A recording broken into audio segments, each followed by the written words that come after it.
Hello welcome back to my YouTube channel. તો આજે છે અમારો બીજો વ્લોગ. એન્ડ પહેલાં બી મેં વ્લોગ શૂટ કર્યું હતું પહેલા વ્લોગ પછી, બટ મેં કીધું કે એમાં કંઈ મજા છે નહીં, ફોટો શું બીજું બતાવો, એના કરતાં આપણે સ્કીપ કર્યું. એન્ડ અત્યારે આપણી જોડે બહુ કામ છે. ઓબ્વિયસલી સોમવાર છે એટલે ભાઈ આપણે કામ બહુ જ હોય છે. તો હું આગળ તમને બતાવું કે કઈ રીતના હું શું કામ કરું છું આજે. એન્ડ એક સેટઅપ બી કરવાનું છે જ્યાં હું બેસું છું ત્યાં. તો લેટ સી એવું મારું જે થિંકિંગ છે એ રીતે થાય છે કે નહીં. બાકી મળીએ આગળ. તો ભાઈઓ આપણે નીકળી ગયા હતા CTM. પહેલા કામ માટે આપણું પહેલું કામ છે બેંકમાં જઈને ચેક કરવાનું. તો ફટાફટ ચેક ભરીએ અને પછી જવાનું છે વસ્ત્રાલ. પછી પાછું આવવાનું છે ઘરે, બટ એ થોડું પ્રોસેસમાં છે. બાકી અત્યારે પહેલા CTM પહોંચીએ. તો ભાઈઓ જે આપણું પહેલું કામ હતું બેંકમાં ચેક ભરવાનું, તે અત્યારે આપણે ભરી દીધો છે. હવે નીકળીએ છીએ સીધું વસ્ત્રાલ જવા. બાકી ત્યાં રસ્તામાં તમને બતાવું કે કેમ જવાનું છે, બરાબર. એન્ડ અત્યારે હું પહોંચી ગયો છું મારે જ્યાં જવાનું છે એક્ઝેક્ટલી. તો ફટાફટ વસ્તુ લઉં. હું આવ્યો તો વસ્ત્રાલ એક બોક્સ લેવા. બોક્સમાં અમારી વસ્તુ હતી, તો એ બધું હું તમને અત્યારે શેર નહીં કરવાનું. ઓબ્વિયસલી થોડું પર્સનલ રાખવું પડે. તો ભાઈઓ આપણે જે બી કામ હતું બેંકનું ને બધું, તે અત્યારે થોડું કરી દીધું ફાસ્ટ ફોરવર્ડિંગમાં. અને જમી બી લીધું છે બપોરનું. અને અત્યારે થોડો ઘણો ટાઈમ થઈ ગયો, આરામ કરી લીધો બપોરે. અને ફરીથી બહાર નીકળી ગયો છું, વટવા જવાનું છે. આવો તમને થોડું બતાવું મોટો વ્લોગિંગ.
તો ભાઈઓ મેં જે વિચાર્યું હતું ને કે વિચાર્યું હતું હું તમને ડાયરેક્ટ બતાવવાનો હતો, તો એમાં થોડી પ્રોબ્લેમ થઈ ગઈ કે અમને લાઇટ મળી નહીં. તો હવે લાઇટ માટે નીકળી ગયા છે ફરી CTM બાજુ. તો એના માટે રખડીએ થોડું, અને થોડું કંઈક મળે તો ઠીક છે. બાકી જોઈશું, એનું પોસ્ટપોન રાખવાનો વિચારીશું. કારણ કે લાઇટ વગર એ મજા નહીં. લાઇટ વગરનું જે મેં લુક વિચાર્યું છે ને, એ લાઇટ વગર એ લુક નહીં આવે. તો જોઈએ. ભાઈ શું વેધર છે યાર. મારું મારે કામ હોય ને ત્યારે જ વરસાદ આવે. ત્યારે મારે કામ ના હોય ને, મતલબ ઘરે બેઠો ના બધું હોય, ત્યારે વરસાદ જ ના આવે. હું જે બોલ્યો બરાબર હતું ને ભાઈ?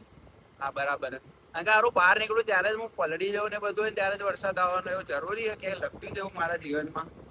કઈ હેરાન બેરાન કરવાનું કંઈક દુશ્મનાવટ લખી હોય તો ભાઈ ભગવાન જરા કમેન્ટ કરજો. તો ભાઈઓ જે લાઇટ માટે હું ગયો હતો, અને એ લાઇટનું થોડું ડખાવાળું હતું, તો હવે એ લાઇટ મળી ગઈ છે. અને મારું જે પ્લાન હતું, જે સેટઅપ મેં કરવાનું વિચાર્યું હતું, એ ફાઇનલી થઈ ગયું છે. તો હું તમને બતાવું. જોઈ લો, સેટઅપ થઈ ગયું છે મસ્ત. અને હવે અગર આમાં કંઈક બીજું કંઈક કરવાનું થશે તો કરશું. બટ આ મસ્ત લાગે છે ડોજ ચેલેન્જર આપણી. BMW થોડી ઠીક છે. F1 કમ્પ્લીટ લાગે છે. બાકી આપણું સેટઅપ રેડી છે.